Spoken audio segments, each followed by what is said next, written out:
Hey folks, this is Topher with Winning WP. I'm going to show you how to add footnotes in WordPress. You'll need WordPress version 6.3 or greater for this to work. I'm going to click right here after the word blogs, and we're going to get a number there.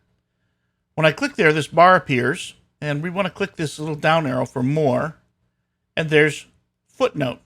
Now, we just got jumped to the bottom of the page. This is where the footnote is going to link to. So now I need to type in the text that we want. And there it is. Now I'll scroll to the top again, and you can see it put a little 1 there.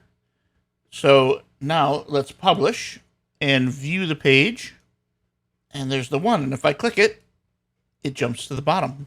If I click this little arrow, it takes me back to the 1. If you'd like even more great content, check out winningwp.com. And also, subscribe to this YouTube channel.